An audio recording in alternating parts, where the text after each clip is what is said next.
I'm Patty. I'm the Outreach Program Coordinator from Tiniciti Preschool Corporate Solutions. And I'm Andy, Tiniciti's Vice President, and we have a special guest with us today. Oh, yes. I'd like to introduce her. Tell us a little bit about yourself and what you do. Okay. Well, thank you. First of all, thank you guys so much for letting me be here today. It's Friday, and today is a very special day. Oh, yes. End of July, so thank goodness. Thank goodness. Thank God it's right. Yes. Yeah. No big deal that there's a hurricane coming in next. We don't talk about these But things. it's not official. Allegedly. Oh, yes. The alleged storm. We'll Exactly. keep it, fingers crossed. So I'm a speech-language pathologist. My name is Ella, and I have I'm co-founder of Grow Together Therapy. Mm-hmm. We provide speech and occupational services to people all over South Florida. Okay. So it's our passion. Cool. Yeah. Great. Yeah. So speech pathologists, people think, okay, well, I know how to speak, right? Mm-hmm. But we do so much more than that, okay? Mm-hmm. So we work with communication skills, we work with language skills, we work with articulation skills, fluency. We talk about social skills, right? Mm-hmm. And we also work with swallowing disorders, feeding disorders.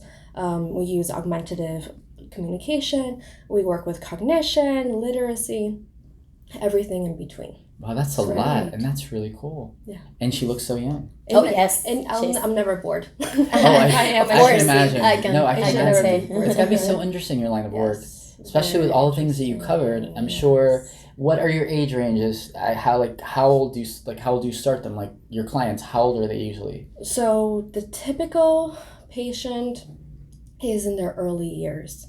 Okay. But we can start as early as newborns. So speech pathologists can work in the NICU, but then all the way towards end of life. So it's really we call it from cradle to coffin. Grow Together, we mostly work with school age and early school age kids. So we see a lot of 0 to 3, 3 to 5, and until high school. Great. That's awesome, because I think a lot of our parents, every parent is always very concerned about their child, and especially the first one. Oh, yeah. Because I think it's like, that thing, like, I don't want to break it. Right. How is it for you, Betty? Oh. You have two, and I'm sure that your first child was, oh my God, let me put him in a bubble. Yes, he was the first child in the family. Oh. So with him, we go through that part when he was late to walk, he was late to speak, but thank God we do stimulate him to make him say the first words, and he's great. But sometimes the parents doesn't know what happened with the language, right? Right. And especially if it's the firstborn, when there's no point of comparison. Of course. Trying to if he says something like he wants the very baby. catered to. Yes. And also the fact that there's no point of comparison, so we don't really know what normal looks like. A lot of parents don't know that their child has a language disorder or a speech delay until sometimes later on when they start school. Exactly. Right? And I think it's also a couple of things. Number one, it's a taboo subject. Sure. A lot of our kids, our parents, come from Hispanic backgrounds, but I think that's in Exactly. general all over the world. You don't want to admit that something's wrong with your child, and in reality, you're looking at it from the wrong optic. It's not that there's something wrong; it's not bad. Right. But I also think the fact that in-house they're listening to different languages. I had one of my godkids when he was first born. We were under the impression that we wanted to teach him both languages, so whatever we said in English, we'd automatically repeat it in Spanish. Oh, that's bad apparently, and I'm sure you know it better than I. So it turns out that you have to associate a language with a person. Am I correct? Well, you can. So there's many different approaches to it. Mm-hmm. In the past, there's been a lot of theories that dual language simulation or even multi-language simulation is negative for children. But we're seeing now more and more that it's actually the opposite. It's better for their brains. It allows them to learn a different language. And of course. And sometimes a necessity, because a lot of families have relatives that speak, you can have a household with somebody from Latin America whose grandparents from the Ukraine, and they're very different languages. And of course, they have to communicate somehow. Right, depends for each family, right? Yes. The culture and Exactly. etc. Exactly. And Ella, please tell us about the social skills in terms of your professional. What are they, and how and why are they so important for the kids? Well, that's an excellent question. So we're seeing now, we're filming in times of Corona, right? Of course, And we're talking about a lot of separation. We're talking a lot of isolation. Isolation, right? But that should not mean lack of socialization. Important. So social skills are a big umbrella. It's between nonverbal and verbal skills. Okay. So, for example, body language, eye contact, just knowing what to say to who. And it's very, I think HR calls it the soft skills. Okay. So, and a lot of employers are looking for those soft skills. So speech pathologists, we work with that as well. We call them pragmatic skills. Okay. So every profession has its own vocabulary term for it, but it's all the same thing. So you could argue, in theory, that they're very important to develop as children because long term, when you're looking for a job, that it's very important for you to have them. Oh, yes. Something which I feel is new. It's true. When somebody shake your hand, it's you can feel when somebody is like very like smooth. Oh yeah, this like yes, the fish hand. Exactly. Or I call it the look in your majesty eyes. hand. Yeah. Kiss me. That's different. That's no social skill. Oh, I know. That's an ego thing. But it's important. So, right? you know, so red if you flags- develop that in your Of course. early ages, it's easy to have when you grow up, right? Exactly. So there's been a lot of different studies that actually show, and they've done extensive research on this. There was a study that followed 5-year-olds all the way until the time they were 25 years Oh, old. wow. Wow. So talk about a long study. Yeah, I was going to say. And they measured the social skills when the child was 5 years old, and then again when they were 25 years old, and they kind of started looking at what does a 25-year-old's life look like now. Amazing. So they started seeing that the kids that had really good social skills at 5 years old actually had better jobs, higher education, higher mental health skills. So we're seeing that social skills impact a lot of later on in life, right? So that's a very impressive study. Another study showed that kids with higher social skills later on actually ended up being paid more, gotten paid more through the job. It makes sense. Oh, wow, yeah, because they can handle with... well, of course. I mean, if you think about it in life is about interactions and about creating those connections. Exactly. And really, when you get to the workplace, everything's sales-driven. So if the way from selling yourself in an interview to be able to sell the project, the product, and things like that. So, yeah, that makes total sense. It makes total sense now, right? All right, so we've reached our 10-minute point. To our Instagram viewers, please join us on our YouTube channel to continue the rest of this interview. Thank you very much. You can find the link on our bio, so please click on the link and find this interview. Thank you, and see you soon in the See you next soon. episode. Bye. All Okay, right. continue. Sorry. We have to do this for our viewers, and, you know, we're not yet celebrities. Just Not not yet. yet. But But, you with, will. but Yes. with people like you, I feel like we're getting our credibility, Yes, you know. and this is very And interesting. I'm really happy to so- have you on yeah. a personal level because of the fact that, for example, when I got into the education business, I was the guy that did all the research, you know, and developmental psychology because I wanted to understand kids. Right. Tiniciti has a very unique model, and it's the Howard Gardner's multiple intelligence philosophies. It hit home for me because when I was a kid, and I'm going to share something very personal, I learned differently than most kids, and Yes. at school, like, I was reprimanded for it. It wasn't that I was dumb. No. It was simply the fact that I learned differently, and I feel that had somebody taken the time, especially at that young age where you're developing, and it's not just for the kids, it's for the parents, because moving forward, a parent knows how the kids learn. You know, they understand what they can come see you and they can kind of get a feeling, you know, my child has this, or maybe this isn't a disability, but rather a different way or different approach on how they learn. Exactly. And, you know, we're seeing, so that's how we talk about, right? So as a speech pathologist, I'm working highly using multisensory approach. So children learn through many different ways. And what you just mentioned just echoes the point even that much more, because there's not a one way to teach and one way to learn, and we have to honor that. Yes. And the fact that Tiniciti honors that, should speak volumes about the education, because not all children learn the same, and we can't educate the same way for each child. Exactly. We try. When Tiniciti was first founded by Mariana, she understood that, number one, the family dynamics had changed. So parents can we see kids more than the parents do. And just to let the parents know, please understand, this is not a reflection on you, it's a reality. It doesn't make you less parents. Quite the contrary. It makes you awesome parents, because we all have our skills, and that's why we're here, to help you out with the skills you understand. But in doing so, we also discovered, of course, something which was really there all the time.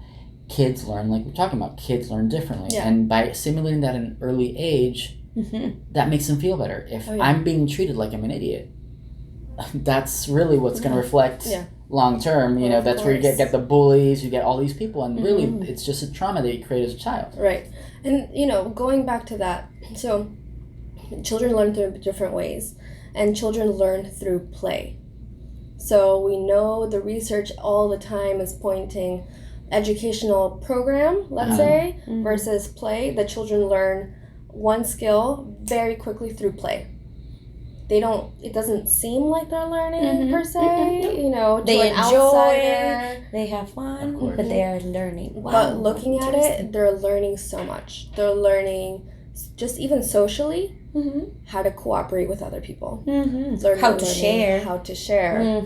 They're learning how to play with toys with each other. To play roles also, exactly. Right? How to engage with other people, how to also lose, which is an important skill. Very important. Very important. I agree. We fail in life, and that's totally okay. That's normal. Exactly. Yeah. If you haven't failed in life, you really haven't lived life. Yeah. Tolerance, right? Yeah. Yeah, like absolutely. Right. Tolerance, right.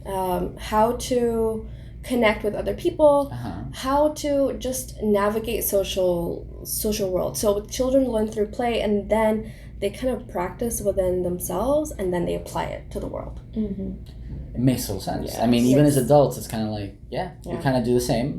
We call it play in a different way. Yes. So let me ask you something. Right now, we're in a moment where obviously schools are about to open. The news is saying, for at least it's public schools that are not going to open. I understand that there was a vote and about 50% of the parents felt safe and the other 50% didn't. That being said, what are some benefits of attending school in comparison to an e-learning model? And do you think distance learning could be key to resolving these setbacks? Sure. So, we always want to ask ourselves, what is school for? So if we start looking back at the model of why our children go to school, sure, academics, right? But the ABCs, 1, 2, 3s, counting blocks is unfortunately not the end. There's a lot of different things that are learned in school, so such as socialization, and all these things end up affecting later on life, just as we had previously discussed. But it's also the way that children's brains are starting to form, and those social connections are starting to build, that cooperation. So we're unfortunately seeing with an e-learning model, sometimes it's not interactive, right? So we're looking for interaction. Okay. We're looking for ability to problem solve, because solving problems is one of the most important skills, I think, as adults that we have. And in general, right? I don't even want to think about. Well, no. If you think about it, this whole pandemic was really problem solving. I dare say every industry had to evolve. Yes. And that's the very definition of problem solving. Yes, correct? Exactly. So we're looking for that problem solving to originate from the children as well. And so how do you stimulate that with each other through different situations? And we talked about every child learns in different ways. Yes. So making sure that they have a multi-sensory approach, targeting the different senses, tactile, the olfactory, the visual. Yes. Using a lot of visuals is so underrated. Kinesthetic, some kids learn through their bodies. So we can't underestimate that. And I think that just the education system, whichever it is, Mm-hmm. should honor those different things. We're looking, hopefully, safely. As a professional, I would recommend a more in-person model, just for those early years, as long as it's safe, right? We want safety first. Of course. But we also value those social skills. We value that those formative years where a child can develop and grow in such critical ways that impacts their later on life. So that's the ultimate goal. So I have to ask, and I think in reality, all educators are asking themselves this question. Obviously, priority number one is keeping little ones safe, but it's just as important. We've talked about this, and I feel like I'm repeating it every podcast, but it's true because it's a topic that we have to talk about. Yeah. And it's one of those things where there's a sacrifice. Parents are really freaked out, but also a lot of I have not been blessed with kids, but I always joke that I have about 300 of them because between both our schools, you don't understand, like they are my morning coffee. For my parents, like your children brighten my day so much, like I can't put into words. Like it really, I did not work with kids before, and when I started this, there was just something so beautiful. Yes. And I love talking to parents, like knowing, because it's part of the experience for the child, I feel like. Yes. So in this environment right now, what's the balance? How do you do this? Of course. So we're talking about, if a child, let's say, can't leave, or they're in quarantine, because that's a possibility, right? Yeah. That we're in quarantine. Just keep them socialized, engaged, actively FaceTime people, and not just passive FaceTime where it's like this, showing the camera and just kind of saying, oh, hello. More of like sing a song with them. Okay. And then let them finish the lyrics. Oh. And then maybe ask them about their day, or ask them, can you show me your favorite mug, or show me something about your favorite day. book. Yes. So having them, trying to make them interact. The opportunity. Okay. So school allows for many opportunities to interact with people. We're trying to create those opportunities at home as well. So we're trying to have the child develop those skills. We also have theory of mind, which means I think that you're thinking that this is X, Y, and Z, kind of like almost mind reading per se. Okay. Oh, I like that. That's really cool. Not mind reading, but just the perspective taking. Of course. Yes, no, of course. And the moms are kind of like that. Yes. We developed that. Oh yeah, moms are like the best at that. Yes. Moms are definitely the best sometimes at that. work, sometimes not. But yes, it's good. And believe me, they tell you, until the day you die, I know what you're thinking. Yes. I gave birth to you. No, you're not. And now we see that skills develop at 5 years old.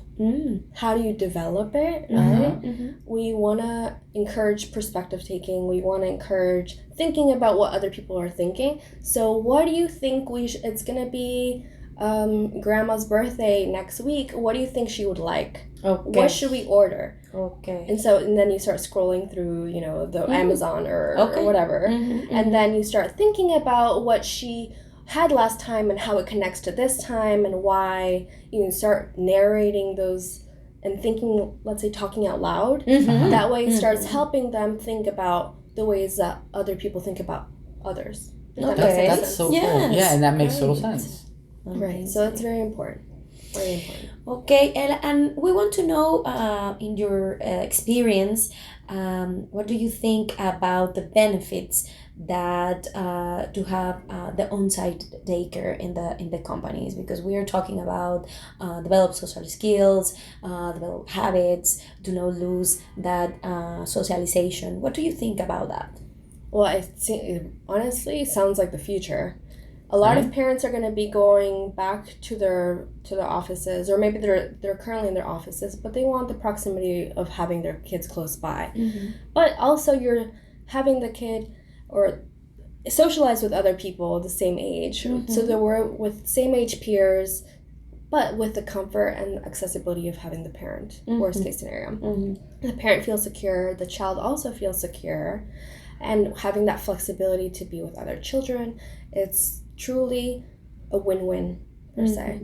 So it's definitely futuristic. It seems like that's where we're headed towards. Okay. And I look forward to seeing that, continue to grow in the upcoming years. Yeah.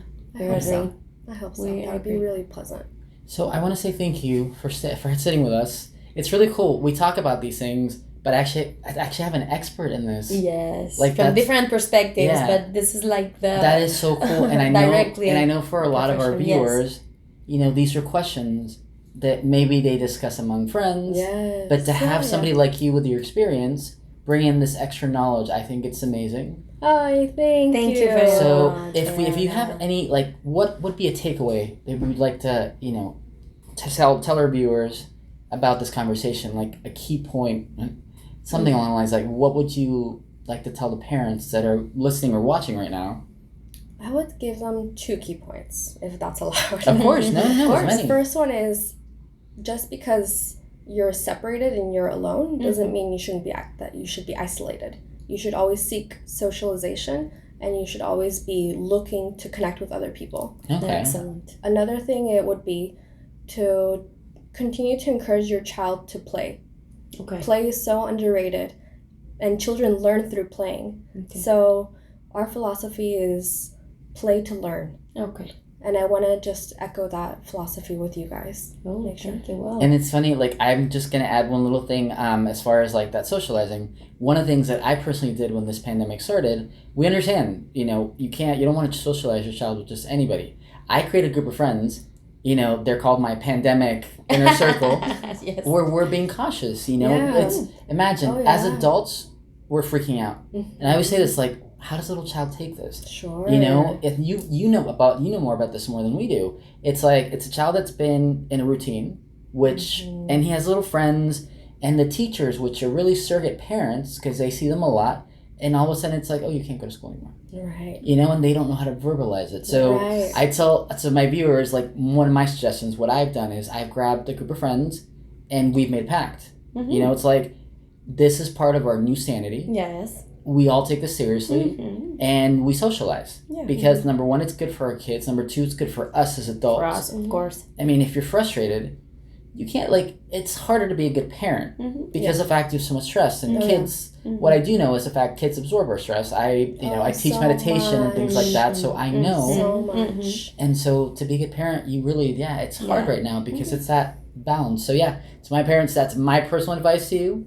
Find yourself a group of friends and family. I agree. Understand and make sure that you guys are, Yes. keeping in touch with each other Yes. to make sure you're being Yeah, safe. take care of yourselves. Yes. Do all the things that you need to Yeah, do. and you can Wash always- your hands. exactly. Use your mask, but don't lose that. Correct, and you can always I create think that is very a important. safe space. So Okay. thank you guys so much. Thank you so much for Ella, being here. please, in just few seconds, tell our audience how can they get you or your Information. How your can they reach information. you? Yes, So tell us. if anybody has any questions for me, just about anything, language, speech, feeding, or anything of the sort, go ahead and please email me at growtogethermiami@gmail.com. And we'll have that information Thank posted you. in the bottom of the screen. Thank you again. Thank so you very much. much. Thank you, Guys, it was a guys. pleasure to have Ella here, and well, see you soon in our Episode next 5, episode. guys. We're getting there. Bye. Bye.